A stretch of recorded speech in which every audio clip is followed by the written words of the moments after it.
രൂക്ഷമായ വന്യജീവി ആക്രമണങ്ങൾ തടയുന്നതിൽ സംസ്ഥാന സർക്കാർ പരാജയപ്പെട്ടു എന്നാരോപിച്ച് കർഷക കോൺഗ്രസ് സംസ്ഥാന പ്രസിഡന്റ് മാജിഷ് മാത്യൂസിന്റെ നേതൃത്വത്തിൽ സെക്രട്ടേറിയറ്റിന് മുന്നിൽ നടന്ന 24 മണിക്കൂർ രാപ്പകൽ സമരം സമാപിച്ചു. UDF നേതാവ് PK കുഞ്ഞാലിക്കുട്ടി ചടങ്ങിൽ പങ്കെടുത്തു.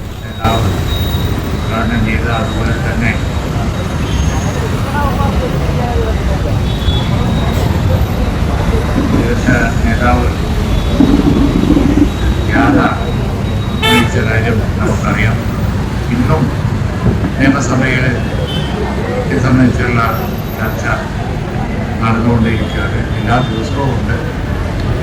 കർഷകരെ സംബന്ധിക്കുന്ന പ്രശ്നം യാതൊരു പരിഹാരവും ഇല്ലാതെ, യാതൊരു ശ്രദ്ധയും ഇല്ലാതെ തന്നെ ഗവൺമെൻറ് നിരന്തരമായി അവഗണിച്ചുകൊണ്ട് തന്നെ മുന്നോട്ട് പോയിക്കൊണ്ടിരിക്കുകയും ചെയ്യാം. വളരെ നിർഭാഗ്യകരമായ ഒരു അവസ്ഥയിലൂടെയാണ് കേരളം കടന്നുപോയത്. നാടിൻ്റെ നട്ടല് കൃഷിക്കാരാണ്, കർഷകരാണ്. അതുപോലെ തന്നെ അവർ പ്രളയിച്ചാൽ മാത്രമേ നാടിന് രക്ഷയുള്ളതൊക്കെ അറിയാം. ഏത് കാലത്തും ഗവൺമെൻറ് പ്രയോറിറ്റി കൊടുത്തുകൊണ്ടിരിക്കുന്ന ഒരു കാര്യം. ഇപ്പോൾ തീർത്തും അവരുടെ തീർത്തും അവഗണിച്ച് അങ്ങനെ പോവുകയാണ്. ഇതിനെതിരായി കൃഷിക്കാർ നടത്തുന്ന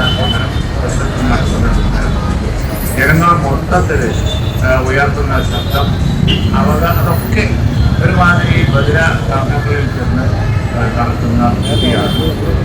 ഇന്നും നിയമസഭയിൽ അതിൻ്റെ ആവർത്തിച്ച് വന്യമൃഗങ്ങളുടെ ആക്രമണം പറഞ്ഞുകൊണ്ടിരിക്കുന്ന സമയത്തും അവിടെ ചാനലുകളിൽ വന്നുകൊണ്ടിരിക്കുക, എന്നും നടക്കുക.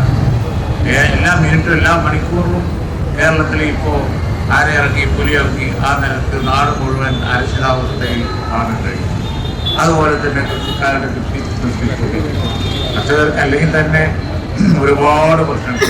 അതിൻ്റെ കൂടെ കുരുന്നഴിക്കലു എന്ന് പറഞ്ഞതുപോലെ ഈ വിഷയപ്പെടാൻ എന്നാ ഒരു ഗവൺമെൻറ് ഉത്തരവാദിത്വം നിർവഹിക്കാതെ വളരെ വലിയ അപകടം, ഒരുതരം നിസ്സംഗഭാവം, കേട്ട യാതൊരു കാര്യമില്ല, കേട്ട ഭാവം നടിക്കാത്ത ഒരു ഗവൺമെൻറ്. ഇതിനൊരു പരിഹാരമേ ഉള്ളൂ. ഇത്തരം ഗവൺമെൻറ്റുകളെ ഒരു നിലക്കും തുടരാൻ ജനങ്ങൾ അനുവദിക്കുകയില്ല എന്നുള്ള ഒരൊറ്റ വഴി മാത്രമേ ഉള്ളൂ.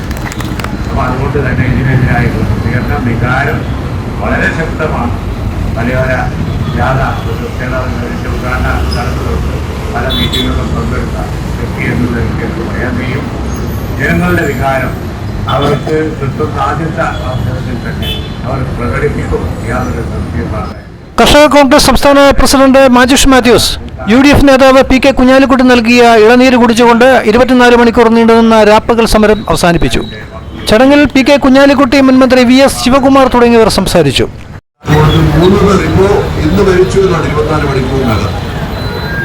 ചോദിക്കാനാണില്ല, പറയാനാണ്. ഇതൊരു ആദിവാസി സ്ത്രീയാണ് മരിച്ചു എന്നുള്ളതാണ് ഞാൻ മനസ്സിലാക്കുന്നത്. ആദിവാസികൾ കാട്ടു ജീവിക്കാതെ പിന്നെ അവരെവിടെയാ പോകുന്നത്? അപ്പോൾ അവർക്കൊക്കെ സംരക്ഷണം കൊടുക്കേണ്ട ഒരു ഗവൺമെന്റ് എന്താണ് ഇവിടെ ചെയ്യുന്നത് എന്നുള്ളതാണ്. ഇതിന്റെ പ്രാധാന്യം ഉൾക്കൊണ്ടുകൊണ്ടാണ് മാജിഷ് മാത്യൂസ് UDF നേതാവ് PK കുഞ്ഞാലിക്കുട്ടി MP നൽകിയ ഇളനീര് കുടിച്ചുകൊണ്ട് 24 മണിക്കൂർ നീണ്ടുനിന്ന് രാപ്പകൽ സമരം അവസാനിപ്പിച്ചു. ചടങ്ങിൽ PK കുഞ്ഞാലിക്കുട്ടി MP, മുൻമന്ത്രി VS ശിവകുമാർ തുടങ്ങിയവർ സംസാരിച്ചു.